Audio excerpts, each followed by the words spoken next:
Hello, my dear student. I am your science teacher from Saraswati Vidyapeeth Senior Secondary School. Welcome to class 8th. Today we will start science book. So let's start chapter first. Crop production और and management कि हम crop का कैसे उत्पादन कर सकते हैं और उसका मैनेजमेंट कैसे कर सकते हैं। आज इस चैप्टर में हम पढ़ेंगे। हम अपनी साइंस की बुक आज स्टार्ट करने जा रहे हैं, चैप्टर फर्स्ट, जिसमें है क्रॉप प्रोडक्शन एंड मैनेजमेंट। तो देखिए, Paheli and Boojho went to their uncle house during the summer vacation. Paheli और भुजो जो कहाँ गए थे? Went to their uncle house, अपने अंकल के घर में गए थे। ड्यूरिंग द समर वेकेशन, किसके दौरान? समर वेकेशन के दौरान वो अपने अंकल के घर गए थे। There uncle is a farmer, उनके अंकल क्या है? एज ए फार्मर, एक किसान है। तो उसके अंकल क्या थे? एज ए फार्मर, वो एक किसान थे। One day they saw some tools like khurpi, sickle, shovel, plough etcetera in the field. एक दिन उन्होंने देखा, खेत में क्या देखा? कुछ टूल्स देखे, कुछ औजार देखे, जैसे खुरपी, साइकिल और शॉवल, जो क्या करता है? खुदाई की मशीन होती है। शॉवल, प्लाव जो हल होता है। तो इस तरीके से उन्होंने टूल्स देखे। कहाँ पे? खेत में टूल्स देखे। You have learned that all living organisms require food. You have learned, हम सब जानते हैं कि क्या है? ऑल लिविंग ऑर्गेनिज्म, जो सारे लिविंग ऑर्गेनिज्म होते हैं। लिविंग ऑर्गेनिज्म में कौन आता है? प्लांट्स, एनिमल्स और ह्यूमंस। तो इसमें जो सारे लिविंग ऑर्गेनिज्म होते हैं उनको रिक्वायर फूड की आवश्यकता होती है। Plants can make their food themself, plants क्या करते हैं? अपना फूड खुद स्वयं बना सकते हैं, अपने लिए खुद का फूड तैयार कर सकते हैं। Can you recall how green plants synthesise their own food? क्या आप बता सकते हैं कि जो ग्रीन प्लांट्स है उनका संश्लेषण, वो खुद का फूड का संश्लेषण कैसे करते हैं? हम ये लास्ट क्लास में पढ़ चुके हैं। Animals including humans can not make their own food, और एनिमल्स होते हैं वो अपने जैसे ही होते हैं, ह्यूमंस की तरह ही उनको रखते हैं, क्योंकि ह्यूमंस भी जैसे हम हैं, ह्यूमंस है, तो हम अपना खुद का फूड खुद तैयार नहीं कर सकते। हम पूरी तरीके से किस पे डिपेंड रहते हैं? प्लांट्स और एनिमल्स पे डिपेंड रहते हैं। ऐसे ही एनिमल्स किस पे डिपेंड रहते हैं? प्लांट्स पे डिपेंड रहते हैं। तो वो अब किस में आएंगे? ह्यूमंस में ही आएंगे। So where do animals get their food? तो प्लांट्स, एनिमल्स है वो कहाँ से अपना फूड प्राप्त करते हैं? तो वो कहाँ से करते हैं? प्लांट से ही करते हैं। But first of all, why do we have to eat food? सबसे पहले ये देखना है कि हम खाना क्यों खाते हैं, हम फूड क्यों लेते हैं। You already know that energy from the food is utilised by organism for carrying out their various body function. हम जानते हैं, हम पहले से जानते हैं, जो एनर्जी हमें फूड से मिलती है, जो एनर्जी हमें फूड से मिलती है, उसका हम यूज़ करते हैं किस में? कौन यूज़ करता है? ऑर्गेनिज्म। जो हम जीव है, सारे जीव जंतु हैं, वो एनर्जी को यूज़ करते हैं किस में?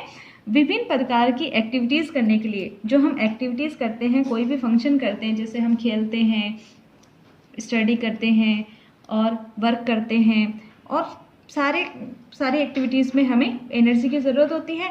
और वो एनर्जी हमें कहाँ से मिलती है? फूड से मिलती है। Such as digestion, respiration and excretion, we get our food from plants और एनिमल्स और बोथ। तो हम जैसे कि डाइजेशन, रेस्पिरेशन और एक्सक्रीशन, इसमें और इनमें देखिए हम फूड कहाँ से प्राप्त करते हैं? प्लांट्स और एनिमल्स से, और दोनों से भी हम प्राप्त करते हैं। नेक्स्ट देखिए, in order to provide food for a large population, regular production, proper management and distribution in necessary।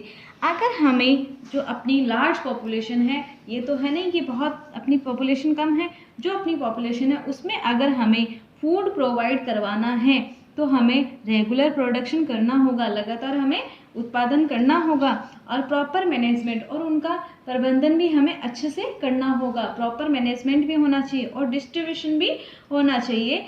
पूरी तरीके से सबको सम्मान मिलना चाहिए। हमें क्रॉप का इस तरीके से, क्रॉप का production, regular production, proper management और डिस्ट्रीब्यूशन हमें करना चाहिए। अब देखिए एग्रीकल्चरल प्रैक्टिस।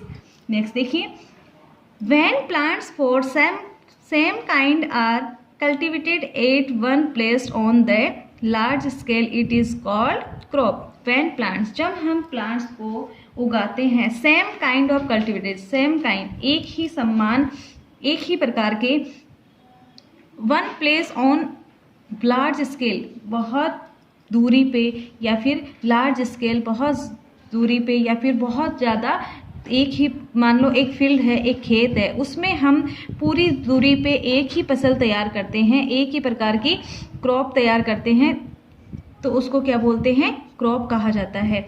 या फिर मैं आपको ये कहूँ कि सेम काइंड के प्लांट अगर हम एक ही जगह पे लगाते हैं और बहुत ज़्यादा दूरी पे लगाते हैं, तो उसको क्या कहा जाता है? क्रॉप कहा जाता है। एक समान प्लांट को हम बहुत दूरी पे लगाते हैं तो उसको क्या कहा जाता है? क्रॉप कहा जाता है। For example, crop of wheat, जैसे कि हम गेहूं की फसल की बात करते हैं, means that all the plants grow in a field are that of wheat. जैसे कि इसका मीन्स क्या है? क्रॉप ऑफ व्हीट, इसका मीन्स क्या है? दैट ऑल द प्लांट्स, सारे प्लांट्स किसके हैं? ग्रोन इन ए फील्ड, एक खेत में उगाए जा रहे हैं, आर दैट ऑफ व्हीट, जो सारे किसके हैं? व्हीट के ही है। सारे किसके हैं? गेहूं के ही हैं। तो हमने किसकी फसल तैयार की है? गेहूं की फसल तैयार की है। पूरे एक खेत में हमने, पूरे खेत में एक ही प्लांट लगाया है। कौन सा? गेहूं के ही प्लांट लगाए हैं, तो वो क्या है? क्रॉप है। तो हम क्रॉप को कैसे समझ सकते हैं कि सेम काइंड के प्लांट हम अगर बहुत लार्ज स्केल में लगाते हैं, बहुत ज़्यादा दूरी पे लगाते हैं, एक फील्ड में एक ही तरीके के प्लांट लगाते हैं, तो वो क्या है? क्रॉप है। तो आप ये अंडरलाइन करेंगे क्रॉप की डेफिनेशन और अपनी नोटबुक में राइट करेंगे। अगर आप क्रॉप की डेफिनेशन को यहाँ से यहाँ तक आप राइट करेंगे। नेक्स्ट देखिए, you already know that crop are of different types like cereals, vegetables and fruits. These can be classified on the basis of the season in which they grow.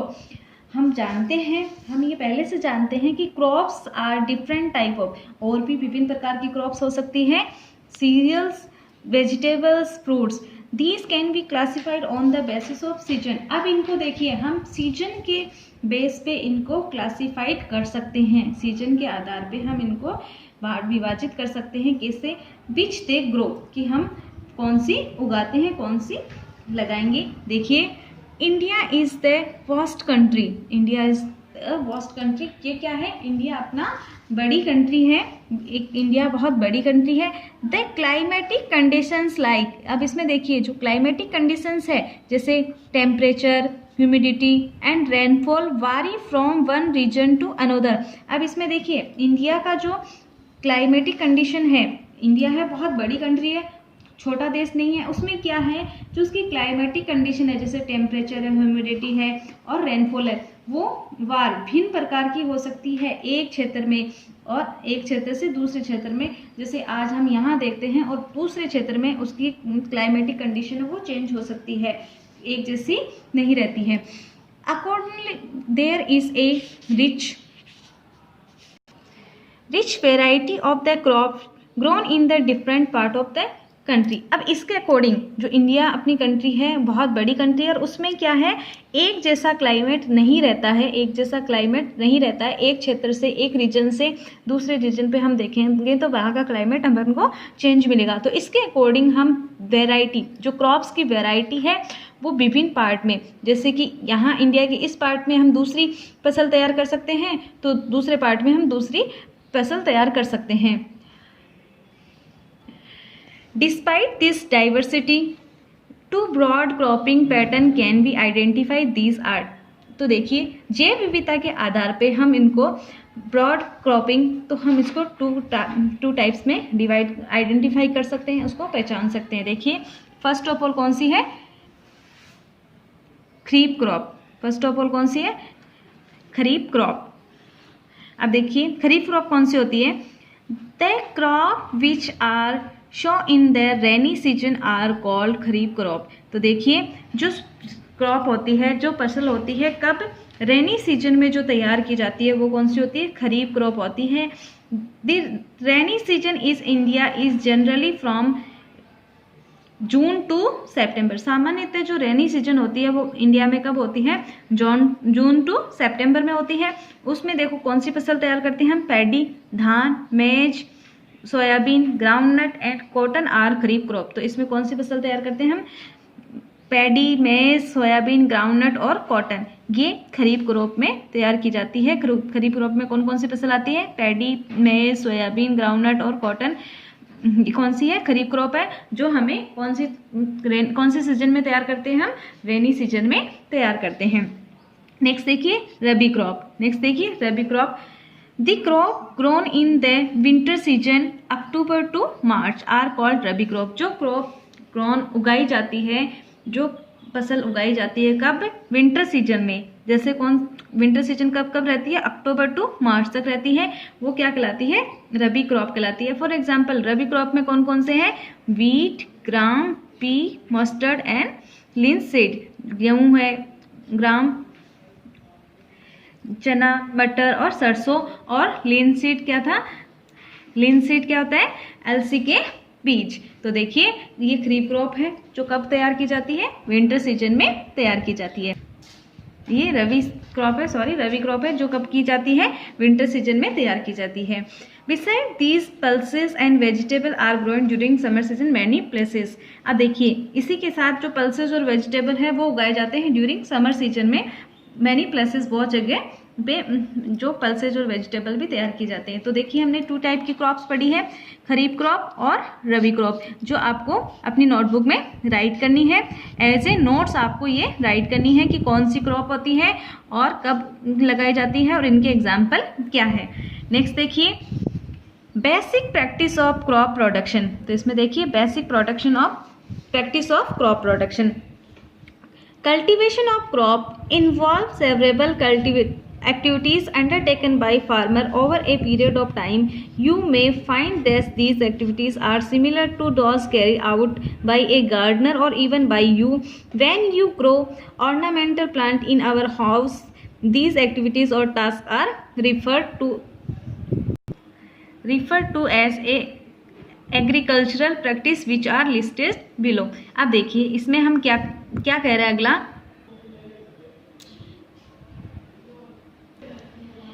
इसमें देखो कल्टीवेशन ऑफ क्रॉप। तो क्या कह रहा है इसमें? ये कह रहा है कि जो फसल हम लगाते हैं, जो फसलों की हम खेती करते हैं, जिनको हम जैसे कि टाइम पे क्या होता है, वो जो कल्टीवेशन किया जाता है क्रॉप का, उसको जैसे हम लगाते हैं एक फार्मर की तरह से हम भी उसको तैयार कर सकते हैं। उसमें कोई एक्टिविटीज़ वैसी ही होगी जैसे एक गार्डनर एक फार्मर करता है, वैसे ही हम कर सकते हैं। क्यों?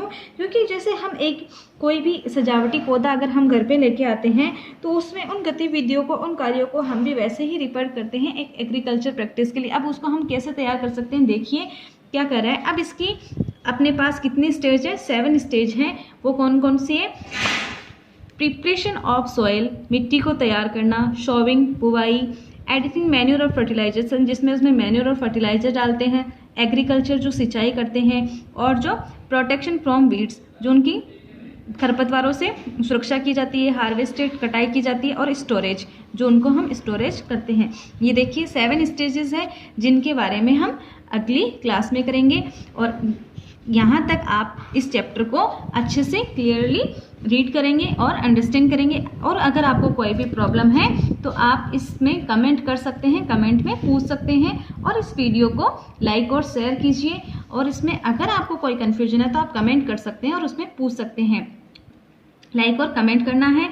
और इसके नोट्स जो मैंने बताया, क्रॉप की डेफिनेशन, खरीफ क्रॉप, रबी क्रॉप, जो आपको अपनी नोटबुक में एज ए नोट्स इनको तैयार करना है। आई होप आपको समझ आया होगा। Have a nice day. Thank you so much.